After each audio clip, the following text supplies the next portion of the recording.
Halo sobatku, apa kabarnya kalian semua hari ini? Semoga dalam keadaan sehat dan sejahtera selalu tentunya, walaupun kita terus dipaksa sehat di negara yang sedang sakit. Waduh, di negara Konoha maksudnya. Ngomong-ngomong guys, pertanggal 25 Februari 2022 ini Sultan Medan alias Indra Kents resmi ditahan oleh Bareskrim Polda Metro Jaya karena kasus trading yang saat ini sedang ramai dibicarakan. Dalam kasus ini Indra Kents atau Sultan Medan itu turut dijerat pasal terkait dugaan tindak pidana pencucian uang (TPPU) sehingga kepolisian dapat melakukan pelacakan aset milik tersangka yang diduga merupakan hasil dari kejahatan. Waduh, berat juga kasusnya guys, pencucian uang, mending cuci baju atau cuci motor aja. Selain itu Indra Kents juga terancam pidana penjara hingga 20 tahun. Dia dijerat pasal 45 ayat 2 Jo pasal 27 ayat 2 dan atau pasal 45 ayat 1 Jo pasal 28 ayat 1 Undang-Undang Informasi dan Transaksi Elektronik (ITE).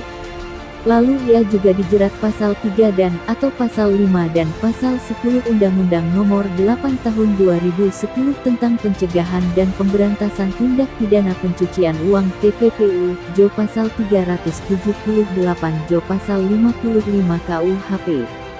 Oh iya guys, influencer Indra Kusuma alias Indra Kents ini usai ditetapkan sebagai tersangka dalam kasus dugaan penipuan investasi melalui aplikasi Binomo. Kasus ini terungkap usai para korban Binomo melaporkan Indra ke Bareskrim beberapa waktu lalu. Mereka mengaku terpengaruh oleh konten-konten promosi yang dibuat oleh Indra Kents melalui YouTube, Instagram dan Telegram yang mengatakan bahwa Binomo merupakan aplikasi legal dan resmi di Indonesia. Kalau gue dari dulu emang gak pernah tertarik dengan dunia trading, karena gak punya uang. Badan Reserse Kriminal Bareskrim Polri menyita akun YouTube milik influencer Indra Kusuma alias Indra Kents usai ditetapkan sebagai tersangka dalam kasus dugaan penipuan investasi lewat aplikasi Binomo. Diketahui, Indra Kents kerap membagikan konten-konten informasi terkait dengan aplikasi Binomo melalui akun media sosialnya, termasuk YouTube. Ya begitulah memang caranya mempromosikan dagangannya. Gak salah juga memang, tapi tetap apapun tindak kejahatan harus dihukum agar jera dan gak ada yang mengikuti lagi jejaknya. Di tengah kabar resmi ditetapkannya Indra Kents menjadi tersangka, banyak orang bertanya-tanya dari mana sumber kekayaan yang didapatnya sehingga menjadi crazy rich di Medan. Hal ini juga terjadi setelah Indra Kents membuat pernyataan bahwa miskin merupakan sebuah privilege atau hak istimewa seseorang pada awal Februari lalu. Thank you banget buat kalian semua yang udah membuat terakhir miskin sama dengan privilege. Sumber pendapatan Indra Kents menjadi perbincangan karena ia sering menampilkan barang mewah. Masih ingat slogannya? Wah murah banget. Indra Kents juga diketahui sempat membeli mobil Tesla seharga 2,7 miliar rupiah lewat e-commerce hanya karena tak bisa tidur dan gabut. Pada tahu gak dari mana sumber pendapatan Indra Kents? Nih langsung aja berikut sumber kekayaan Indra Kents.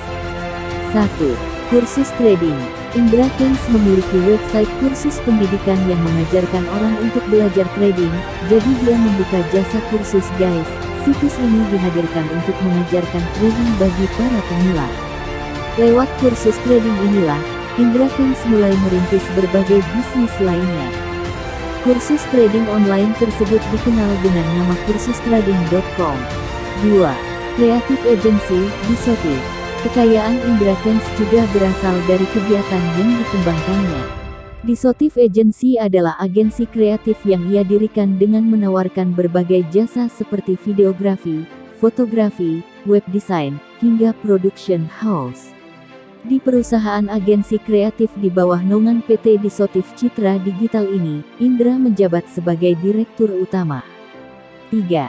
Marketplace dan ekspedisi. Tak hanya memiliki website edukasi, Indra Kents juga merintis marketplace untuk shopping dan retail yang bernama Depato, di mana marketplace ini menawarkan kemudahan pelayanan bagi penjual dan pembeli agar saling terhubung.